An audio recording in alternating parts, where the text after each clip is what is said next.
आपके हृदय में जो परमात्मा है, मैं उसे वंदन करता हूँ। कॉलेज के दिनों में स्वामी विवेकानंद का नाम नरेंद्रनाथ था। ये तब की घटना है। उन्होंने अपना वह अनुभव अपने गुरु भाई शारदानंद जी के साथ साझा किया था। नरेंद्रनाथ कहते हैं, एक दिन मेरा ध्यान अभ्यास समाप्त होने को था। मैं अपने ही तंद्रा में खोया हुआ था। पता नहीं कहां से अचानक मेरे सामने थोड़ी दूरी पर एक सन्यासी, उनकी मंत्र मुग्ध कर देने वाली आकृति प्रकट हुई। उनके दैवीय तेज के कारण सारा कमरा प्रकाश से भर चुका था। उनके शरीर पर भगवे रंग की कौपीन और हाथों में कमंडलू था। सारे आसक्ति से दूर निरभिलाषा के कारण उत्पन्न हुआ अंतर्मुख वृत्ति का एक शांत और गंभीर भाव उनके मुख पर था। उन्हें देखकर मैं विस्मित हो चुका था। मेरा मन उनकी ओर तीव्रता से आकर्षित हुआ। धीमी चाल से वो सन्यासी मेरी ओर बढ़ा। उनकी पैनी दृष्टि मुझे देख रही थी। उन्हें मुझे कुछ कहना था, पर मुझे डर लगने लगा। मैं वहां ठहर नहीं पाया। अचानक मैं मेरी जगह से उठा और उस कमरे से बाहर आया। अगले ही क्षण मुझे लगा कि ये किस बात का डर है। ये बिल्कुल पागलपन है। उस सन्यासी की बात सुनने के लिए मैं उस कमरे में वापस लौटा, पर दुर्भाग्यवश वह अदृश्य हो चुका था। उनकी बात सुने बिना मैं एकदम बाहर आया। इस कारण से मुझे पश्चाताप हुआ। मैंने बहुत सन्यासी देखे, पर उनके चेहरे पर जो अपूर्व भाव था, मैंने किसी के चेहरे पर फिर कभी नहीं देखा। उनकी वह मुद्रा मेरे चित्त पर चिन्हांकित हो चुकी थी। बाद में मैंने बहुत सोचा, वो तो भगवान बुद्ध थे। ऐसी ही घटना योगी अरविंद के साथ भी हुई थी। अलीपुर के जेल में वे हठयोग का अभ्यास कर रहे थे।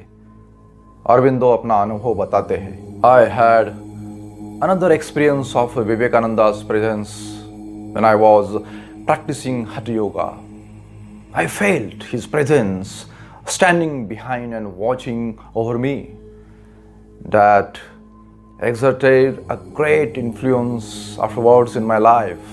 अलीपुर के जेल में सतत 15 दिनों तक श्री अरविंदो को स्वामी विवेकानंद जी का सानिध्य और मार्गदर्शन मिला था। अरविंदो कहते हैं, it was the spirit of Vivekananda who first gave a clue in the direction of the supermind. This clue led me to see how the truth consciousness works in everything. समर्थ सद्गुरु रामदास स्वामी जी ने महासमाधि के पश्चात भी अपने परम शिष्य योगीराज कल्याण स्वामी जी को साक्षात्कार दिया था। ठाकुर रामकृष्ण परमहंस ने देह छोड़ने के पश्चात भी स्वामी विवेकानंद और शारदा माता जी को प्रकट होकर दर्शन दिए थे। कोई सद्गुरु देह छोड़ने के पश्चात भी किसी पात्र साधक को साक्षात साकार देह से दर्शन कैसे दे पाते हैं? हमारा अनुभव तो स्वप्न दृष्टांत तक सीमित है, पर सिद्ध पुरुषों का दर्शन करने के उपाय पर योग शास्त्र में चर्चा की है। विभूतिपाद में 32वां सूत्र है, मूर्ध ज्योतिषी सिद्ध दर्शनम, अर्थात मूर्ध ज्योति में संयम करने से सिद्ध पुरुषों का दर्शन होता है। अपने मस्तक के ऊपर कपाल के पिछले हिस्से में जो छिद्र है उसे ब्रह्मरंध्र कहते हैं।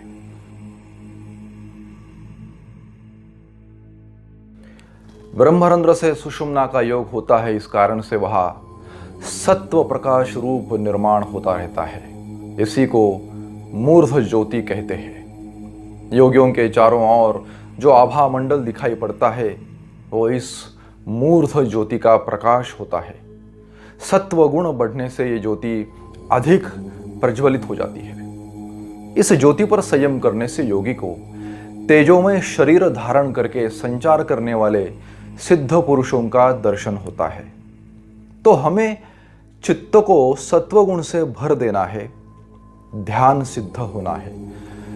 साधना में आगे बढ़ने के लिए किसी सिद्ध पुरुष का हम दर्शन, मार्गदर्शन चाहते हैं, पर उस सिद्ध पुरुष ने देह छोड़ दी हो तो हमारी भाव विभोर ध्यान सिद्ध प्रार्थना, हृदय में छटपटाहट है, दिल मिलाहट है, समर्पण का भाव है, तो करुणावश वो सिद्ध सद्गुरु हमारे सामने प्रकट हो जाते हैं। योग सूत्र के कैवल्य पाद में चौथा सूत्र है, निर्माण चित्तान अस्मिता मात्रात्।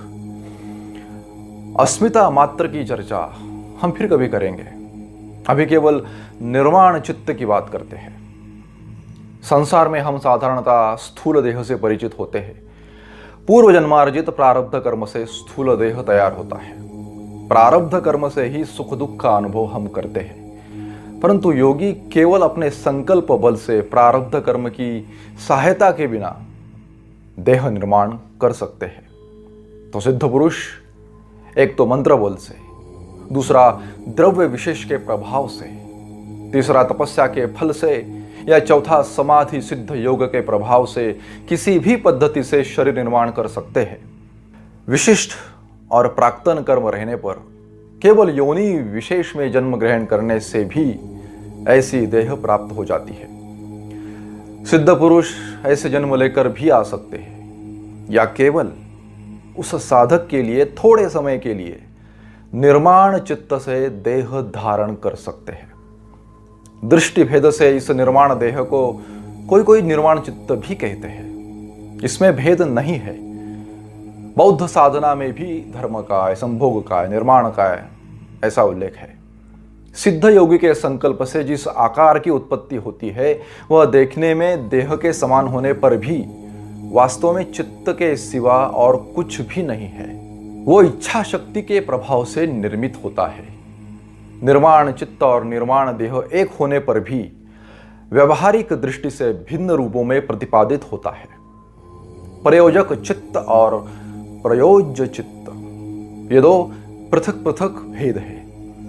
योगी के योग बल से जो निर्माण चित्त बनता है उसमें किसी भी प्रकार का कर्माशय नहीं रहता, यह उसकी प्रधान विशेषता है।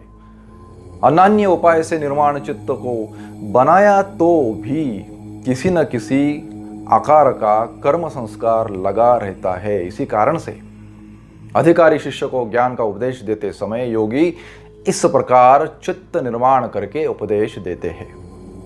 ऐसा देह जहां कर्माशय नहीं है। निर्माण देह का अवलंबन करके जो ज्ञानोपदेश आदि दिया जाता है उसमें भ्रम प्रमाद की संभावना नहीं होती। सिद्ध पुरुष के इस निर्माण देह को गुरु देह कहते हैं। भौतिक देह से तत्वज्ञान का उपदेश संशय सहित हो सकता है, पर योगी का यह गुरु देह शुद्ध अस्मिता तत्व से निर्माण होता है।